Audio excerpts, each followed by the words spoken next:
Morning, good afternoon, good evening students. स्वागत है एक बार फिर से आप सबका हमारे यूट्यूब चैनल में। सबसे पहले इस वीडियो की स्टार्टिंग में मैं बहुत बहुत थैंक यू कहना चाहता हूँ उन व्यूवर्स का, उन स्टूडेंट्स का जिन्होंने इस सीरीज की जो पहली वीडियो थी जिसका नाम था वन वीडियो वन रूल, उसको बेइंतहा प्यार दिया। तो जैसा मैंने आपसे प्रॉमिस किया था, हर बुधवार इस सीरीज में कोई ना कोई वीडियो आएगी। आज इस सीरीज की सेकंड वीडियो आपके सामने है। आज की video once again reading fill in the blank के ऊपर है।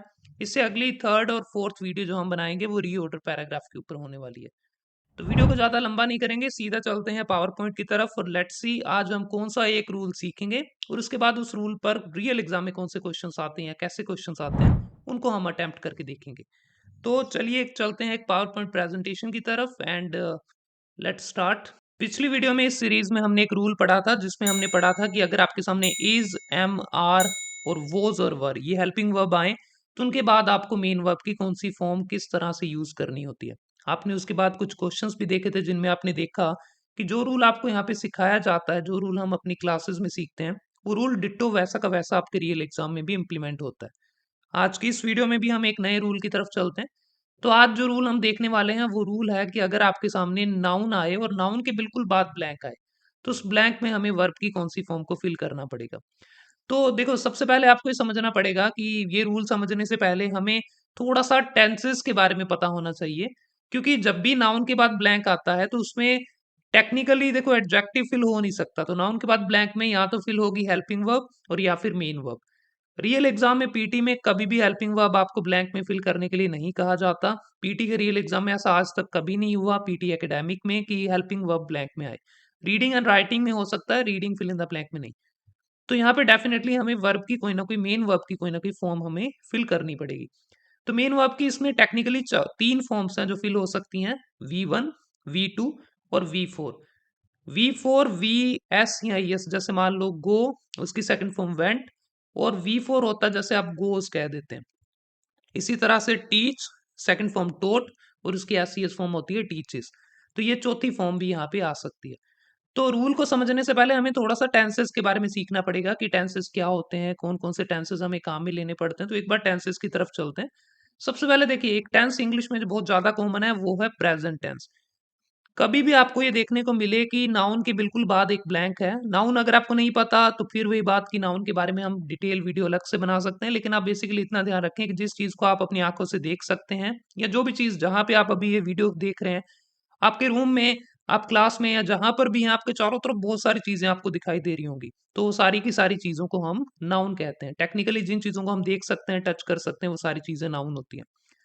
तो कभी भी नाउन के बाद ब्लैंक आया तो आपको उस ब्लैंक को फिल करने से पहले ये देखना पड़ेगा कि वो जो सेंटेंस है, मतलब वो नाउन के बाद ब्लैंक है, उसमें थोड़ा सा पहले और थोड़ा सा बाद में अगर अपने देखें तो पता चलेगा कि क्या वो टेंस प्रेजेंट में है या फिर वो पास्ट में है। सेकंड ऑप्शन हो सकता है कि पूरा टेंस पास्ट में होगा।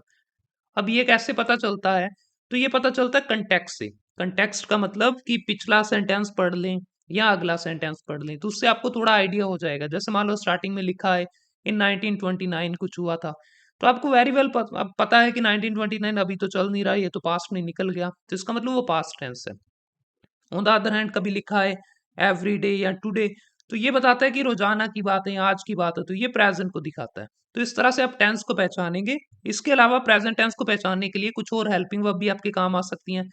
फॉर एग्जाम्पल, अगर आपको कभी भी किसी भी सेंटेंस में नाउन के बाद ब्लैंक है और आपको किसी दूसरे सेंटेंस में, उसके पड़ोसी सेंटेंस में ये हेल्पिंग वर्ब दिख रही है, तो इसका मतलब आपका जो ये टेक्स्ट है ये प्रेजेंट टेंस में है। सिमिलरली, अगर आपको पास्ट को चेक करना है तो आपको ये वाली हेल्पिंग वर्ब को देखना पड़ेगा। अगर आपको कभी भी दिखे कि ये वाली हेल्पिंग वर्ब किसी भी सेंटेंस के अड़ोस पड़ोस में लिखी हुई है, तो इसका मतलब कि पूरा जो वो सेंटेंस है वो पास्ट टेंस में है। ये ध्यान रखें कि ये बहुत इंपॉर्टेंट है, ये क्रिटिकल पार्ट है। अगर आपको ये समझ नहीं आया कि सेंटेंस प्रेजेंट है या पास्ट है तो आप उस ब्लैंक को फिल नहीं कर पाएंगे। आप ये डिसाइड नहीं कर पाएंगे कि नाउन के बाद वर्ब की पहली फॉर्म आएगी या सेकंड फॉर्म आएगी या फोर्थ फॉर्म आएगी। तो उसके लिए पहले ये डिसाइड करना जरूरी है। आगे बढ़ते हैं। जब ये डिसाइड हो गया तो उसके बाद हम क्या करेंगे? तो देखो, बड़ा सिंपल सा रूल है, अब खेल ज्यादा मुश्किल है नहीं।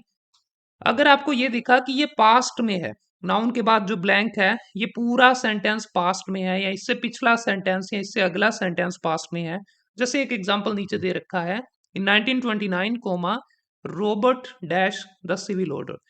अब आपको अच्छे से पता है कि रोबोट जो है वो किसी का नाम है, किसी पर्सन का नाम है, और पर्सन का नाम हमेशा एक नाउन होता है, रोबोट एक नाउन है। तो नाउन के बाद ब्लैंक दे रखा है हमें, और ये सारा खेल पास्ट में है क्योंकि 1929 लिखा। तो पास्ट में हमेशा वर्ब की सेकंड फॉर्म आएगी। पास्ट में कभी भी नाउन के बाद ब्लैंक आया तो इसमें 110% गारंटीड है कि इसमें वर्ब की सेकंड फॉर्म आएगी, ईडी फॉर्म आएगी।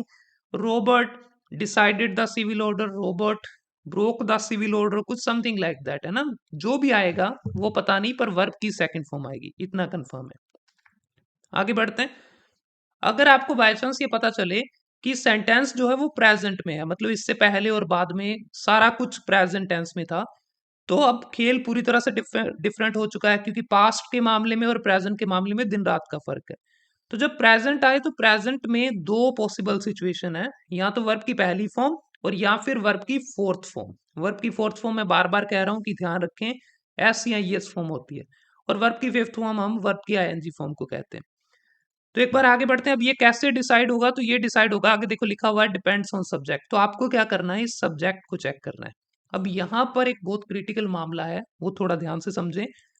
कई बार ऐसा होता है कि एक सब्जेक्ट में सिंगल नाउन लिखा हुआ है, जैसे रोबोट। तो ये बड़ा सिंपल सेंटेंस था, इसमें कोई दिक्कत ही नहीं है। आप सिंपली क्या करेंगे, इस रोबोट वाले नाउन को चेक करेंगे। बट कई बार क्या होता है, हमारा नाउन जो है या सब्जेक्ट जो है वो थोड़ा बड़ा होता है। जैसे लिखा आ जाए पेरेंट्स ऑफ रोबोट। अब आप समझ चुके होंगे कि पेरेंट्स ऑफ रोबोट में पेरेंट्स भी एक नाउन है और रोबोट भी एक नाउन है, और वो दोनों मिलके एक सब्जेक्ट बना रहे हैं। इसको थोड़ा और बड़ा कर सकते हैं, जैसे मैंने कहा friends of parents of robot. अब की बार देखो, प्रपोजिशन की मदद से ये सब्जेक्ट हमारा लंबा होता जा रहा है। तो जब भी प्रपोजिशन से सब्जेक्ट हमारा काफी लंबा हो जाए, तो आपको जो सबसे पहला प्रपोजिशन है, the first preposition in that subject, आपको उससे ठीक पहले पहले प्रपोजिशन से भी पहले जो लिखा है उसको देखना है। अगर तो देखो एक ही वर्ड है तो कोई दिक्कत नहीं है, लेकिन अगर काफी सारे नाउन है और प्रपोजिशन से जुड़े हुए हैं, जैसे मान लो कहा the family of many workers in India, family of workers in India, तो यहाँ पे पहला प्रपोजिशन ऑफ था और उससे पहले फैमिली लिखा था, तो आप उस फैमिली वर्ड को चेक करेंगे। और चेक कैसे करना है, ये देखना है कि वो सिंगुलर है या प्लूरल है। तो जैसे मान लो यहाँ पे पता चला कि वो जो सब्जेक्ट है वो सिंगुलर है, तब आप यहाँ पे वर्ब की फोर्थ फॉर्म को यूज करेंगे। और अगर आपको पता चला कि वो जो वर्ड आपने ढूंढा था वो प्लूरल है, तब आप यहाँ पे वर्ब की फर्स्ट फॉर्म को यूज करेंगे। आई होप आपको समझ आ गया होगा, बड़ा सिंपल है। अब तो बस ये सब्जेक्ट के अंदर वो नाउन ढूंढना, वो पॉइंट ढूंढना जिसको आपको चेक करना है, वो थोड़ा सा क्रिटिकल है। बहुत एग्जाम्पल करेंगे, डोंट वरी, सब क्लियर होगा। लेकिन एक बार मैंने सिंपल सेंटेंसेस रखे हैं। सबसे पहले देखो, एवरीडे हमें बता रहा है कि दोनों सेंटेंस प्रेजेंट के हैं। सबसे पहले तो ये चेक करना है कि प्रेजेंट या पास्ट। रोबोट एक नाउन है डेफिनेटली, तो नाउन के बिल्कुल बाद ब्लैंक है, प्रेजेंट में है। अब सब्जेक्ट को चेक करेंगे, सब्जेक्ट रोबोट एक है, सिंगुलर है, तो यहाँ पे वर्ब की फोर्थ फॉर्म आएगी। जैसे robot breaks the civil order, robot runs the civil order, S C S आएगा डेफिनेटली उसमें। अगर यहाँ पे कुछ ऐसा आ जाता है एवरीडे मैनी स्टूडेंट्स, तो यहाँ पर डैश इन दिल्ली, देखो लिखा आगे जो मर्जी लिखो, कोई मैटर नहीं है। हमें बस ये देखना है कि यहाँ पे हमारे पास नाउन है, नाउन के बाद ब्लैंक है। हमने दोबारा अपने सब्जेक्ट को चेक किया क्योंकि ये प्रेजेंट में था। अगर पास में होता तो सेकंड फॉर्म आती, क्योंकि ये प्रेजेंट में है तो प्रेजेंट में हमने चेक किया। स्टूडेंट्स प्लूरल है, और प्लूरल होने की वजह से यहाँ पे लिखा जाएगा मैनी स्टूडेंट्स। आप कह सकते हैं अराइव इन दिल्ली, या आप लिख सकते हैं dance in Delhi, enjoy in Delhi, study in Delhi, कुछ भी आएगा, लेकिन वर्ब की पहली फॉर्म आएगी। इसमें ना तो आपको ईडी फॉर्म लगानी है, ना आईएनजी फॉर्म लगानी है, ना एससीएस फॉर्म लगानी है, सिंपली वर्ब की पहली फॉर्म। और ये क्यों हुआ, क्योंकि सब्जेक्ट प्लूरल था। आगे बढ़ने से पहले आई वांट कि हम एक बार इस पूरे रूल का अच्छे से रिवीजन कर लें। तो सबसे पहले एक बार स्क्रीन को साइड करते हैं और अच्छे से समझते हैं कि मैं क्या कह रहा था। अगर आपको कभी भी नाउन के बाद ब्लैंक मिला, तो सबसे पहले ये आइडेंटिफाई करना जरूरी है कि वो नाउन है। नाउन आप कैसे पहचानेंगे, आपको शायद अच्छे से पता होगा कि जितनी भी चीजें हमें दिखाई देती हैं या जिनको हम टच कर सकते हैं, ये पीसी, डिस्प्ले, लैपटॉप, व्हाटएवर, तो ये सारे के सारे नाउन होते हैं। नाउन देखते ही हमने ये चेक करना है, फर्स्ट थिंग हमें चेक करनी है, आप चाहे तो नोट्स बना लें। फर्स्ट थिंग हमें चेक करनी है कि टेंस कौन सा है, पास्ट या प्रेजेंट। पास्ट हुआ तो खेल बड़ा सिंपल है, वर्ब की सेकंड फॉर्म आएगी, नथिंग अपार्ट फ्रॉम दैट। अगर आपको दिखा कि प्रेजेंट है, तो प्रेजेंट में फिर थोड़ी कॉम्प्लिकेशन है, फिर आपको सब्जेक्ट चेक करना पड़ेगा। अब यहाँ पे ये ध्यान रखें कि अगर सिंगल एक दो वर्ड का सब्जेक्ट है तो ईजी है, पर कई बार सब्जेक्ट लंबे होते हैं, जैसे many people who live in Australia on this visa that visa. तो सबसे पहला नाउन देखो वहां पे पीपल लिखा था। आप ऐसा समझ लो पहला नाउन देख लो या प्रपोजिशन से ठीक पहले लिखा हुआ नाउन देख लो। तो जैसे ये दिखा, अब उसको देखना वो सिंगुलर है या प्लूरल है। अगर वो सिंगुलर हुआ तो वर्ब की फोर्थ फॉर्म आएगी, और अगर वो प्लूरल हुआ तो वर्ब की फर्स्ट फॉर्म आएगी। That's it. अब चलिए कुछ प्रैक्टिस क्वेश्चन की तरफ चलते हैं वापस, और लेट्स सी कि ये पेपर में इसके ऊपर क्वेश्चंस कैसे पूछे जाते हैं। तो चलिए लेट्स प्रैक्टिस। पहले क्वेश्चन की तरफ चलते हैं और क्वेश्चन को साथ में प्रैक्टिस कर लेना प्लीज। अब सबसे पहले ये क्वेश्चन आपके सामने है, question number 1। Before we move forward I want कि आप सब यहाँ पे वीडियो को पॉज करें और क्वेश्चन को अच्छे से अटेम्प्ट करना। मैंने पिछली वीडियो में भी देखा है बहुत सारे स्टूडेंट्स जो लैब में भी बैठे होते हैं वो जल्दी जल्दी वीडियो को खत्म करने के चक्कर में क्वेश्चंस का जो आंसर है उसकी तरफ स्किप कर देते हैं। तो देखो जब तक आप खुद प्रैक्टिस नहीं करेंगे ये रूल आप एक कान से सुनेंगे और दूसरे कान से बाहर निकल जाएंगे। तो प्रैक्टिस इसलिए करवाता हूँ मैं। ये वीडियो 5-7 मिनट की भी हो सकती थी, लेकिन प्रैक्टिस की वजह से ये वीडियो लंबी होती है, और वो इसलिए होता है सो दैट आपको रूल अच्छे से समझ आए। तो प्रैक्टिस करना है, उसके बाद आगे बढ़ना है। तो टाइम लीजिए अपना, वीडियो को पॉज करें यहाँ पे, फिर आगे बढ़ते हैं। मेरे ख्याल से इतना टाइम काफी था। अब चेक करते हैं पहला क्वेश्चन। सबसे पहले स्टार्टिंग करते हैं। When the first British sellers, जब पहली बार ब्रिटिश के जो सेलर्स थे, सेलर्स होते हैं नाविक, वो पहुंचे ऑस्ट्रेलिया इन 1788। द कंडीशंस, देखो यहाँ पे समझने वाली बात है, कंडीशन जिसी भी वर्ड के साथ शन लिखा हो वो हमेशा एक नाउन होता है। तो यहाँ पे कंडीशन जो है वो डेफिनेटली एक नाउन है। तो वहां पे जो कंडीशंस थी, अब देखो कंडीशन जो है वो एक नाउन है तो इसके बाद ब्लैंक आएगा, लेकिन ब्लैंक मुझे फिल करने से पहले देखना पड़ेगा कि क्या पास्ट है या प्रेजेंट है। तो 1788 की बात हो रही है तो पास्ट। तो यहाँ पे डेफिनेटली वर्ब की सेकंड फॉर्म आएगी। आगे चेक कर लो वर्ब की सेकंड फॉर्म लिखी तो नहीं है, नहीं लिखी, ड्रास्टिकली लिखा हुआ है, तो वर्ब की सेकंड फॉर्म तो नहीं लिखी। तो कंडीशन जो है वो फेस्ड हो सकती हैं, स्ट्रेच हो सकती हैं, एक्सपेंडेड हो सकती हैं। वोर्सन भी वर्ब की सेकंड फॉर्म है अगर आपको पता हो तो। अराइव्ड हो सकती हैं conditions, arrived drastically for the aborigine, aboriginal है जो निवासी वहां के हैं जो ऑस्ट्रेलिया में पहले से रहते थे। तो उनकी कंडीशन देखो, कंडीशन या तो खराब हो सकती है, वर्सन हो सकती हैं, ये कंडी फेस तो नहीं होती, फेस तो प्रॉब्लम चैलेंजेस होते हैं। एक्सपैंड का मतलब फैलना, कंडीशंस एक्सपैंड होगी, अराइव, तो मुझे लग रहा है कि एक ही जच रहा है वो है वॉर्सन। तो फर्स्ट में सबसे पहले वॉर्सन आएगा यहाँ पे। आगे बढ़ते हैं। Drastically for aboriginals, initially captain Arthur Phillip, ये भी फिर से एक पर्सन का नाम है तो वो भी एक नाउन हुआ डेफिनेटली। नाउन होने की वजह से यहाँ पे फिर से सेकंड फॉर्म आएगी। Captain Arthur Phillip dash at the coast of Sydney with more than 1000 convict, convict होता है गुनेगार।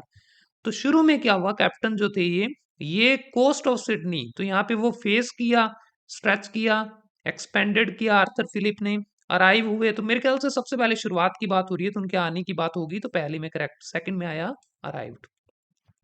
आगे बढ़ते हैं जी। सून दीज कन्विक्ट्स, जल्दी क्या हुआ कि ये जो कन्विक्ट थे, ये जो आप कह सकते हैं कि अपराधी थे, जो जिनको सजा दी गई थी टेक्निकली वहां पे भेज के, दीज कन्विक्ट, ये फिर से एक नाउन है तो इसके बाद वर्ब आएगी। देखो कन्विक्ट, अब कईयों के मन में आएगा हमें मीनिंग नहीं पता तो हम क्या करें, that's completely different case. Convict एक कॉमन वर्ड है, आपको मीनिंग पता होना चाहिए, नहीं पता तो टोटली फाइन, आगे से ध्यान रख लें। ये रूल समझना हमारी प्रायोरिटी है।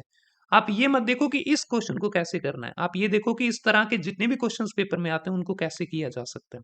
तो मेक श्योर कि रूल समझने पे फोकस करें, ना कि किसी एक पर्टिकुलर क्वेश्चन का आंसर रटने पे। चलिए, these convicts dash a lot of challenges, तो चैलेंजेस आ गया, चैलेंजेस को फेस किया जाता है, वंस अगेन फेस्ड आ गया। किसके रिगार्डिंग चैलेंजेस आए, food and housing. How ever after getting the grip, लेकिन क्या हुआ जब एक बार उन्होंने ग्रिप पकड़ ली, मतलब एक बार जब वो वहां पे सेटल हो गए, दे, अब देखो यहाँ पे भी एक क्रिटिकल पॉइंट है, कई बार नाउन की जगह पर प्रोनाउन भी आ जाएगा तब भी रूल सेम है। जैसे दे लिखा हुआ है तो दे ये कन्विक्ट के लिए आया डेफिनेटली। तो ये दे ने क्या किया, दे देयर सेटलमेंट, उन्होंने अपनी सेटलमेंट को क्या किया, टू ऑल डायरेक्शंस पॉसिबल, चारों दिशाओं में जिस भी डायरेक्शन में पॉसिबल थी उन्होंने उसमें अपनी सेटलमेंट, सेटलमेंट होता है जहां पे वो रहते हैं उनके रहने का एरिया, तो उन्होंने उस एरिया को क्या किया होगा, स्ट्रेच आ सकता है मेरे ख्याल से, या एक्सपेंडेड आ सकता है। तो करेक्ट आंसर यहाँ पे जो है फोर्थ में वो है एक्सपेंडेड। स्ट्रेच इसलिए नहीं क्योंकि स्ट्रेच 2D में होता है, मतलब एक ही डायरेक्शन में होता है, लेकिन चारों डायरेक्शन में तो उसको एक्सपेंड करना कहेंगे अपने। जैसे कपड़ा जो है ऐसे करें तो स्ट्रेच, लेकिन अगर चारों तरफ हो रहा है तो that is called expansion, expand हो गया। आगे बढ़ते हैं, हो गया नहीं हो गया है ना। Let's move further. Today many states of Australia dash. अब देखो यहाँ पे टुडे आते ही खेल पूरा बदल गया। अब पास्ट से उठ के अपने प्रेजेंट में आ चुके हैं। कईयों ने शायद नोटिस किया होगा, कईयों ने नहीं किया होगा। Today many states of Australia dash the day of British arrival as Australia day on 26 January every year. अब क्या होता है, मैनी स्टेट्स ऑफ ऑस्ट्रेलिया। अब देखो इसमें सब्जेक्ट ये सारा है तो ऑस्ट्रेलिया सिंगुलर है, लेकिन प्रपोजिशन से ठीक पहले लिखा हुआ है स्टेट्स। और स्टेट्स कैसा वर्ड है, प्लूरल वर्ड है। तो प्लूरल होने की वजह से यहाँ पे वर्ब की पहली फॉर्म आएगी, और वर्ब की पहली फॉर्म है सेलिब्रेट डेफिनेटली। और तो कोई है भी नहीं, और वैसे भी डे है तो डे को सेलिब्रेट ही करते होंगे, तो नंबर 5 पे आया सेलिब्रेट। बहुत रेयर क्वेश्चंस ऐसे आपको रियल एग्जाम में मिलेंगे जिसमें सारी बार नाउन के बाद ब्लैंक्स है। रियल एग्जाम में अक्सर एक क्वेश्चन में दो पार्ट ऑफ स्पीच फिल होते हैं, तो जैसे इसमें वर्ब फिल हो रही थी, तो रियल एग्जाम में क्या होगा कि वर्ब के साथ नाउन भी फिल हो सकती है। ये भी वैसे रियल एग्जाम के ही क्वेश्चंस हैं, लेकिन ऐसे क्वेश्चंस बहुत रेयर हैं। अक्सर आपको ऐसे क्वेश्चंस मिलेंगे जिनमें 4 नाउन फिल होंगे या 4 वर्ब फिल होंगी, सॉरी, और एक आधी जगह पे नाउन या एडजेक्टिव फिल होगा। तो अगर ऐसा क्वेश्चन आए तो बहुत अच्छी बात है, वरना इट्स टोटली फाइन। तो let's move further, question number 2 की तरफ चलते हैं। आपके सामने क्वेश्चन नंबर 2 है। वीडियो को यहाँ पे पॉज करें, थोड़ा सा टाइम लें, अच्छे से प्रिपेयर करें, आंसर करें और फिर आगे बढ़ें। चलिए स्टार्ट करते हैं, लेट्स सी। सबसे पहले देखो वर्ड लिखा अर्बनाइजेशन। अर्बनाइजेशन का मतलब अगर आपको पता है तो बहुत अच्छी बात है, अगर आपको नहीं पता तो इसका मीनिंग आगे दे रखा था। Migration of population from rural to urban area. तो जब लोग ग्रामीण एरिया से उठ के शहरों में जाते हैं, गांवों से शहरों में जाते हैं, तो उसको अर्बनाइजेशन कहते हैं। तो इसके आगे देखो एरियाज लिखा हुआ है। एरिया डेफिनेटली एक नाउन है, तो नाउन की बिल्कुल बाद ब्लैंक है। अब देखो ये भी समझना होगा पास्ट है या प्रेजेंट है। तो मैंने देखा, पढ़ो आगे, टू ए न्यू सर्वे, यहाँ पे देखो इज लिखा हुआ है, प्रेजेंट दिख रहा है मुझे तो। और भी देख लो थोड़ा सा। आगे तो कहीं कुछ दिख नहीं रहा, मुझे लगता है प्रेजेंट ही है बेसिकली यहाँ पे। दिस ट्रेंड मतलब ये वाला जो ट्रेंड है, तो ये सॉर्ट ऑफ प्रेजेंट ही दिख रहा है मुझे, पास्ट का कोई चीज दिख नहीं रही। According to a new survey, new का मतलब भी नया ही होता है। तो ये सारा एक सेंस लेना है, कहीं पे ये लिखा नहीं होगा कि ये प्रेजेंट है या पास्ट है, आपको ढूंढना पड़ेगा, ऐसे सेंस लेना पड़ेगा। तो ये इज ने काफी हद तक बता दिया था। तो आगे बढ़ते हैं। प्रेजेंट है, प्रेजेंट में वर्ब की सेकंड फॉर्म तो आएगी नहीं, तो सेकंड फॉर्म तो यहाँ पे प्रिपेयर्ड तो आ नहीं सकती, डिसरिगार्ड आ सकती है बिल्कुल। इसके अलावा और कौन कौन सी आ सकती है, देखो एरियाज प्लूरल नाउन है, लेकिन हमें अपना पहला नाउन चेक करना है। पहला जो आप कह सकते हैं इंपॉर्टेंट नाउन है, तो वो है पहली प्रपोजिशन कहाँ पे लिखी है, वो है ये वाली ऑफ। इससे ठीक पहले लिखा था माइग्रेशन, तो माइग्रेशन सिंगुलर नाउन है, और सिंगुलर नाउन होने की वजह से यहाँ पे वर्ब की एस फॉर्म आएगी। तो सेंटेंस बनेगा, migration of population from rural to urban areas dash a huge challenge for many developing nation. Developing nation के लिए बहुत बड़ा चैलेंज है, तो यहाँ पे आ सकता है facilities. Portrays a huge challenge आ सकता है। पोर्ट्रे का मतलब प्रदर्शित करना, या पोजेस, चैलेंज पोजेस करना, ये बिल्कुल करेक्ट आंसर है। पोजेस का मतलब होता है सामने ला के रख देना, तो ये सबसे बड़ा एक चैलेंज ला के रख रही है। गांवों से उठ के लोग शहर में जा रहे हैं, तो इससे बहुत बड़ा चैलेंज आ रहा है। अब देखो ये रूल की मदद से क्या हुआ, कहाँ तो हम 8 में से करेक्ट ऑप्शन ढूंढ रहे थे, और कहाँ इस रूल ने हमें केवल 2 ऑप्शन दे दी और 2 में से करेक्ट ढूंढना था। तो बहुत ईजी हो गया। आगे बढ़ते हैं। According to a new survey by UNO around 60% of world's total rural population is dash. तो इज के बाद ये पिछली क्लास का रूल है, आप लोग बता सकते हैं वैसे तो। वीडियो को पॉज कर लेना अगर आपने नहीं किया था, ये वाला जरूर कर लेना। इज के बाद अगर कोई भी प्रपोजिशन नहीं है तो आईएनजी फॉर्म आएगी। आईएनजी फॉर्म एक तो सीकिंग है, और मेरे ख्याल से सिर्फ सीकिंग है, तो करेक्ट आंसर दूसरे में आया, seeking a chance to move to developed cities for better dash and lifestyle. अब देखो यहाँ पे बेटर भी कोई नाउन नहीं है, ये रूल थोड़ा सा मतलब मैंने बताया हर क्वेश्चन में ऐसा नहीं होता कि सारे उसी रूल से होंगे, लेकिन मुझे दिख रहा है कि लोग गांवों से शहरों में जाना चाहते हैं फॉर बेटर ये एंड लाइफस्टाइल। तो बेटर एक तो हो सकता है इंप्रूव, बेटर इंप्रूवमेंट या बेटर फैसिलिटीज। तो करेक्ट आंसर इसमें फैसिलिटीज है, बेटर इंप्रूवमेंट। इंप्रूवमेंट का मतलब ही वही होता है जो बेटर का होता है, तो ये दोनों साथ में तो आएंगे नहीं। तो बेटर फैसिलिटीज, तीसरे में फैसिलिटीज आएगा। आगे बढ़ते हैं, question number 4। Although this trend, अब देखो ट्रेंड एक नाउन है, तो ट्रेंड के बिल्कुल बात, क्योंकि दिस ट्रेंड, ट्रेंड सिंगुलर है और सारा प्रेजेंट में चल रहा है, तो इसमें एस ई एस फॉर्म आएगी। This trend dash the inability of many government to provide equal opportunity to all their citizen. हालांकि ये जो ट्रेंड है, ये dash the inability of many government, many government की जो इनएबिलिटी है उसको ये करता है। तो करेक्ट आंसर है पोर्ट्रेज। एस वाला एक ही वर्ड बचा था हमारे पास, तो वही आएगा। यहाँ पे कोई डाउट होना नहीं चाहिए। अगर आपको मीनिंग नहीं भी पता तब भी ये करेक्ट होगा, क्योंकि एक ही ऑप्शन है आपके पास। तो ये जो ट्रेंड है ये दिखाता है, ये दर्शाता है कि सरकारें कितनी निकम्मी हैं इक्वल अपॉर्चुनिटी देने में उनके सारे सिटीजन्स को। नेशंस यूजुअली, अब देखो यहाँ पे भी आप में से कईयों को लगेगा एलवाई की बात ब्लैंक है, लेकिन कभी भी कोई भी एडवर्ब आपको ब्लैंक से ठीक पहले दिखे तो सबसे पहला काम ये करना है कि उस एडवर्ब को नेग्लेक्ट करना है। तो आप इसको अगर नेग्लेक्ट करेंगे, एडवर्ब जिनके साथ एलवाई लगा होता है तो उनको हमेशा नेग्लेक्ट कर दो। और ये सिर्फ इस रूल में नहीं, किसी भी रूल में कहीं भी किसी भी जगह पर एडवर्ब आपको दिखे ब्लैंक से पहले तो उस एडवर्ब को सबसे पहले हटाओ और फिर उससे ठीक पहले लिखे वर्ड के हिसाब से आंसर दे दो। जैसे यहाँ पे इज के बाद भी यूजुअली लिखा होता तो मैं यूजुअली को नेग्लेक्ट करता और इज के हिसाब से फिल करता। नेशंस एक प्लूरल नाउन है, प्लूरल नाउन के लिए वर्ब की पहली फॉर्म आएगी। Nations usually face the question by accepting migration. या करेक्ट आंसर यहाँ पे है डिसरिगार्ड। वो डिसरिगार्ड कर देते हैं, वो कहते हैं देखो वैसे तो उनकी निकामयाबी यहाँ पे सामने आ रही है, लेकिन वो इसको डिसरिगार्ड, वो इसको कहते हैं कि हम नहीं मानते इसको, क्योंकि माइग्रेशन एक यूनिवर्सल फिनोमिना है, हमारे इंडिया में या हमारे पाकिस्तान में थोड़ी हो रहा है, ये तो पूरी दुनिया में हो रहा है। ऐसा बोल के वो बात से पल्ला झाड़ लेते हैं। डिसरिगार्ड करना मतलब पल्ला झाड़ना। सो ये थे करेक्ट आंसर। आप ये ना देखें कि वर्ड मुश्किल है, ये ना देखें कि इजी है, आप सिर्फ ये देखें कि रूल कैसे इसमें काम कर रहे हैं। मूविंग फर्दर क्वेश्चन नंबर 3 की तरफ चलते हैं। लेट्स सी अगले क्वेश्चन में आपके लिए क्या बचा के रखा हुआ है। तो क्वेश्चन नंबर 3 चेक करें। थोड़ा सा वीडियो को पॉज कर लें सो दैट आप अच्छे से आंसर कर पाए, इसके बाद वीडियो को कंटिन्यू करेंगे अपने। चलिए, लिखा हुआ है when the British army, army definitely एक नाउन है, और कैसा नाउन है?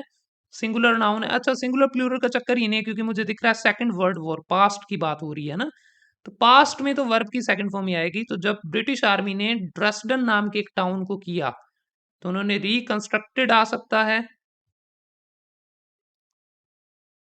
In human atrocity these attack, attack की बात हो रही है तो अटैक में रिकंस्ट्रक्टेड तो आएगा नहीं।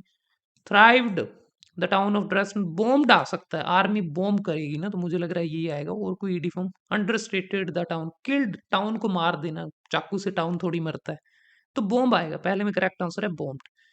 When the British army bombed the town of Dresden during the Second World War, many of the British commanders dash, अब फिर वही बात है, पास्ट में है, नाउन के बाद है तो ईडी फॉर्म आएगी।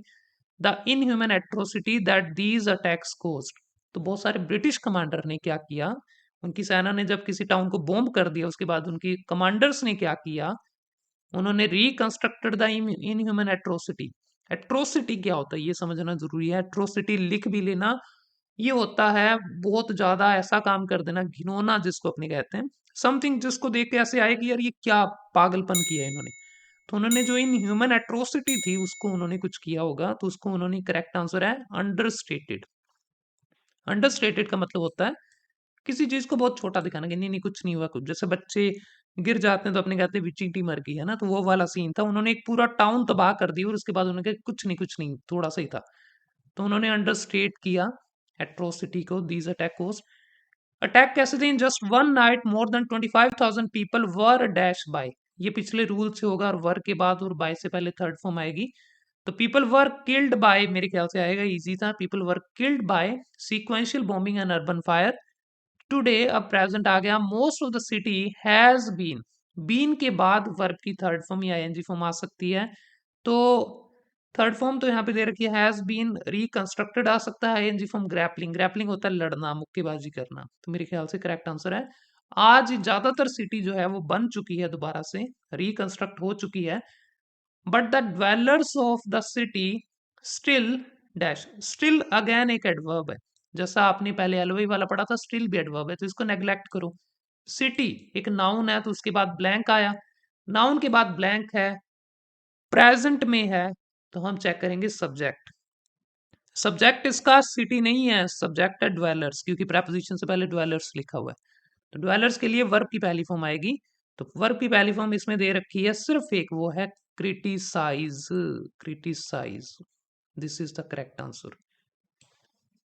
ये थी आज की वीडियो, और आज की वीडियो में आपने देखा कि रीडिंग में एक रूल हम समझते हैं, एक रूल को हम अटेम्प्ट करते हैं, और उसके बाद उसकी प्रैक्टिस करते हैं तो हमें कितना अच्छा लगता है। एक-एक करके रूल सीखें, बहुत आसान है। पीटी का पेपर बिल्कुल बच्चों का खेल है, अगर आप रूल्स को अच्छे से समझ लें।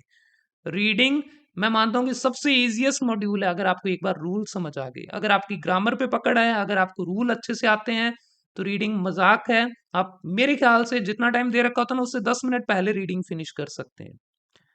आज की वीडियो में इतने रखते हैं। Thank you very much. मिलते हैं आपसे अगली वीडियो में। चैनल को सब्सक्राइब कर लें।